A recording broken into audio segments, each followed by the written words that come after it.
What's up, everybody? Welcome back and happy Friday. I'm meteorologist Andrea Myers, bringing you your daily hail forecast, sponsored as always by C3 Group, Merlin Law Group, American Contractor, and Atlas. Go ahead and check them out in the description to this video on the Facebook and see all their cool pages. Today, we still have more scattered storms already tracking through the south. None of those severe quite yet, but we do have some severe potential still on the table for later this afternoon. It's going to run through tomorrow through that same region. So we're going to go over today's high winds and tornado risks, and then into tomorrow as well. And then getting into the rest of the nation, what's your temperature and precip outlook like going into the beginning of next week? Who's staying hot? Who's staying rainy? I'm going to cover that all in a second. But guys, Cyber Monday deal has since ended, so thank you for everybody that signed up for your 15% off discount. It's been really cool with all the support we've received from that. Now, for our next on the upcoming events agenda here, Weather the Storm, Episode 6 is out now on Atlas Roofing's YouTube page. So go ahead and check them out. Check out episodes 1 through 5 as well. It's all out there. You guys can see some cool stuff about storm chasing, how hail impacts roofs, all that good stuff. Now, over the past 24 hours, there has been a cold front that's swept through the southern plains and into the southeast, making its way down there right now.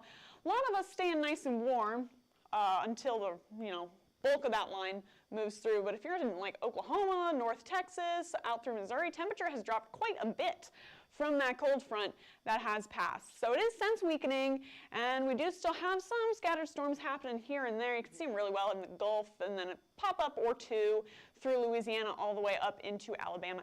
Going to stay very few and far between on severity today, but there is still that risk. And then the rest of us will see those continued rumbles of thunder, some cloud cover from that as we go through the afternoon and into tomorrow. Rest of the nation's going to be very cloudy. Got some snow moving into the Rockies, and then got a ton of rain out through the Ohio Valley. And, just the overall pattern is bringing all that cold air down into the central U.S. with this trough. Got a lot of, again, instability to bring enough to bring rain out through the Ohio Valley and parts of the Northeast. Lots of us in the 30s and 40s across the board there. A little warmer down in Texas, down in the Southeast as well. But again, chilly in general from this overall pattern setup. And in terms of humidity, there's not a lot. 21 degree dew points in Denver, 17 in Casper, and then Minneapolis winds out there at 16 degree dew points, basically bone dry across most of the nation.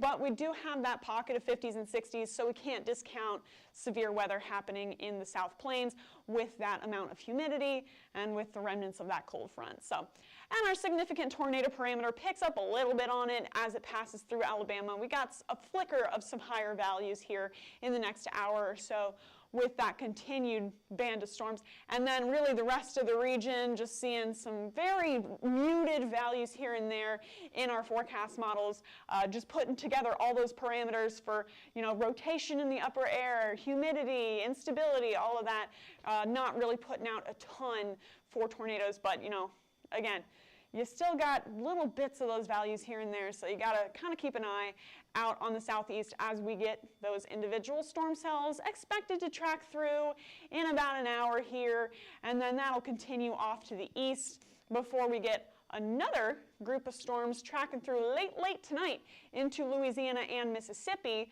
There it goes. Plenty of rumbles of thunder, flashes of lightning, but in terms of tornadoes and high winds, while they are possible, they should be very few and far between. And then all of that continues off into Alabama, and then it's the Alabama-Georgia show into your Saturday.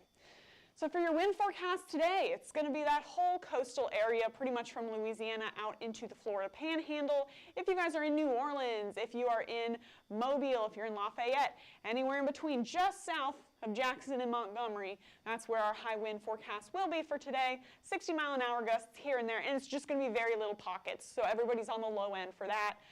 low-end risk for tornadoes as well through pretty much the same corridor.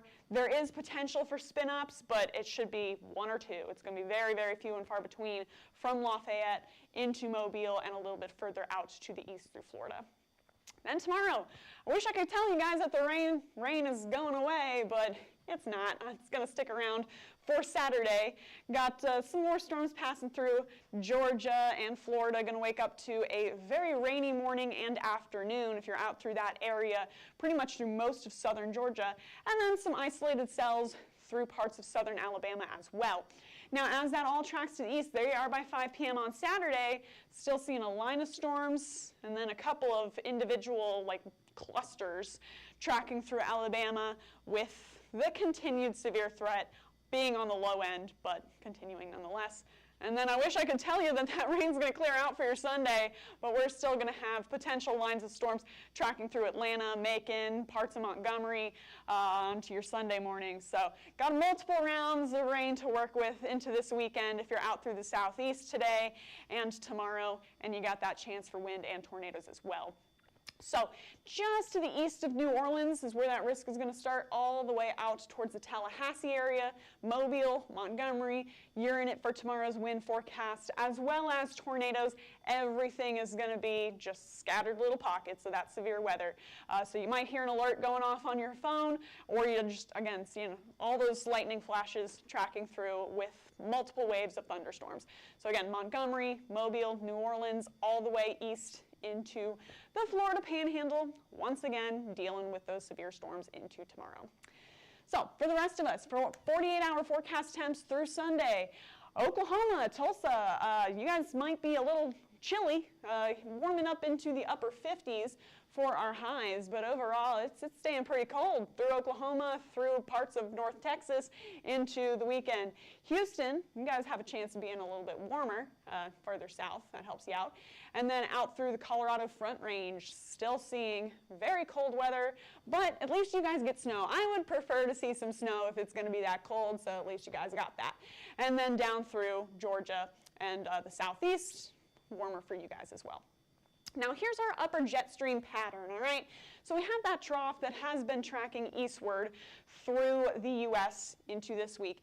And it's going to continue off that way, all right, bringing all that cold air down with it. So it's basically just going to kind of scoop all that air and push it off to the east as that trough moves that way, all right? So the cold air is traveling along with it onto Sunday. And then by Monday, should be out of the way, and then we'll have some rebuilding of instability happening back through the southern plains as that low pressure system kind of sticks around. Now out through the Pacific Northwest, we do have another trough getting ready to make its way through, and that could mean some potential weather activity happening in the central plains once it makes its way out there. But that does also mean that the west coast probably going to see some heavy rain and some cooler temperatures moving through here soon. So for your future radar, all right, here's what we got into the weekend. Rain for the south, kind of looked at that, some severe. And then a scattered storm or two, maybe some snow flurries up through the northeast, and then the Pacific Northwest with that cold air and that rain just pounding the coast. Now it's going to continue pretty much with that pattern setup here into the Sunday and then the early parts of next week, just pulling all that snow in from the west and then pulling all sorts of rain into the south. So watching that whole pattern set up into this week does mean that, you know, the, what am I trying to say? The Ohio Valley should be a little bit warmer than you generally see for this time of year, all right? Doesn't mean it's necessarily going to be warm, it's all relative. But warmer than average down through the desert southwest. I just have so many different regions in my mind right now. Help. Down through the desert southwest, it's going to be a little bit colder than you would average see at this time of year. Pretty much the whole nation, though, a little bit warmer than usual. Rain-wise, though, that's where it gets a little bit interesting. Southeast, getting a ton of rain over the next 5 days. Same with the Pacific Northwest, potential to see over 5 inches of rain over the next 5 days in the Pacific Northwest. So, taking a look at the day-by-day chances there you are on Friday with the West Coast and the Southeast, both seeing some heavy rain, potential severe activity today in the Southeast. Same with your Saturday, rain, storms in the Southeast and the Pacific Northwest.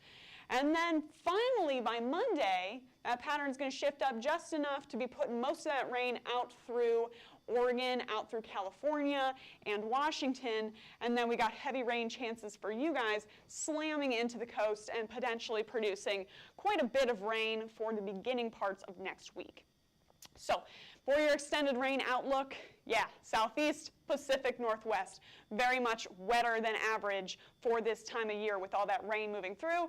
The desert Southwest and the central U.S. aren't really getting impacted by either of those systems quite yet, so probably going to be drier than usual. So that's what we got for Saturday through the 6th. For your extended outlook and for your temperatures. Hope you're getting the weather you're wanting. Hope everybody's, getting the kind of set up to winter that they were hoping for. If you guys want more updates on your weather, severe or otherwise, go ahead and follow us on YouTube, Facebook, Instagram, Twitter, and TikTok. You can hit See First on Facebook so you never miss a live video, and smash that subscribe button everywhere else. And then if you want to get in contact with us, or if you're interested in purchasing a plan, go ahead and scan that QR code up above me, click the link in the description to this video, we'll get you hooked up.